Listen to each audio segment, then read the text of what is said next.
The NAACP has issued a warning, what they are calling a travel advisory for women, minorities, and LGBT people traveling to the state of Missouri. It is asking those travelers to use, quote, extreme caution when visiting. Our Hari Srinivasan has this conversation recorded earlier this evening. It's the first time the NAACP has issued a travel warning for an entire state. It followed a new state law that makes it harder for fired employees to prove racial discrimination. Joining us to discuss all this is attorney Rod Chappell. He's the president of the Missouri NAACP. For the record, we invited Missouri's governor to join, but he declined our invitation. Mr. Chappell, what prompted this action now? I know that this was approved statewide in June, and this was a vote that still has to be ratified, but why now?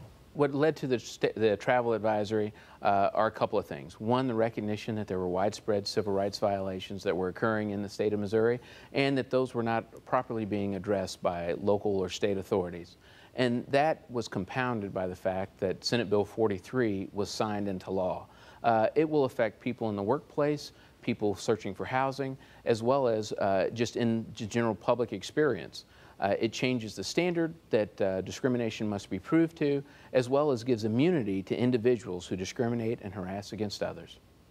You know, some of the language in your text here, it says this travel advisor, travel with extreme caution, that you may not be safe while in Missouri. You say this is not a boycott. What are you trying to accomplish? Well, honestly, we've done about everything that we can to try to talk with state and local officials about the way that laws are being enforced, asking that they have appropriate or better laws that allow people to live with dignity. That has not succeeded, so at this point we didn't have much of an option. We had to warn people so that they knew what they're coming into in the state of Missouri or what conditions they're living under if they're already here.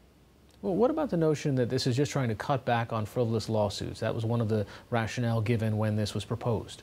Well, unfortunately, we've heard that argument before, and so when I talk with the members of the Chamber of Commerce about it or people close to them, when I talked with the governor, one of the questions that we, the NAACP, had is, how do you quantify that? And did you try?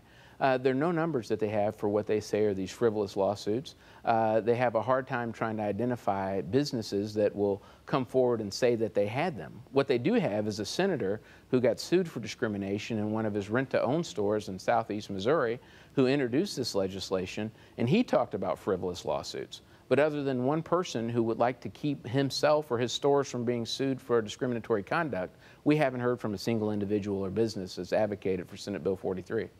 The governor says the standards that you're referencing, the standards would try to align Missouri with 38 other states with the laws on the books, moving what is called a contributing factor to a motivating factor, whether racism was a contributing factor in discrimination or whether it was the motivating factor. What's the response? You know, unfortunately, I feel like the Missouri Chamber of Commerce has done a poor job of informing the governor on this issue. Unfortunately, what's been adopted in Missouri is not the federal standard. What this standard is the motivating factor.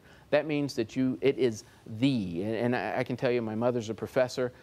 She would tell you that a and the do not mean the same thing. There are some jurisdictions that have adopted a motivating factor. But my third grader would also tell you that a and the are two separate words and you can't interchange them however you want to. I challenged those that have said that if you have 38 other states that Missouri will be joining and having the same law, show them to me. Point that word out. Show it where it says the motivating factor. On top of the fact that I'm not aware that the federal standard would prevent people from being sued for discriminatory conduct. Finally, what about other states? I know you're responsible for the NAACP in Missouri, but what's the bar for the NAACP to put out a travel advisory like this? Well, you know, this is the first time that it's been done. Missouri is leading the way in this way, and regretfully so. We wouldn't have issued if it wasn't ultimately necessary to ensure that people in the state and traveling through the state were safe. And I think that other states are going to have to make those same determinations. At the point, though, that you have people re-adopting what we've considered to be Jim Crow laws, where you say that entire segments of society cannot have access to the courts to address grievances, and worse than that, legalize what I consider to be immoral conduct. Discrimination and harassment of other people based on God-given characteristics, then I think that the states really do have to decide whether or not they've got an obligation to the people there in the state and people who might be traveling through to let them know the conditions that are happening. All right, Rod Chappell, thanks so much for joining us. Hey, thank you. I appreciate it.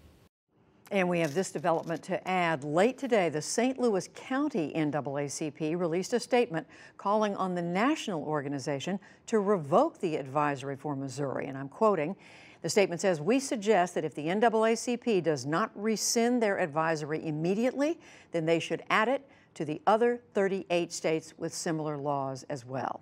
They claim that the advisory will hurt many of their members locally, especially those employed in hospitality.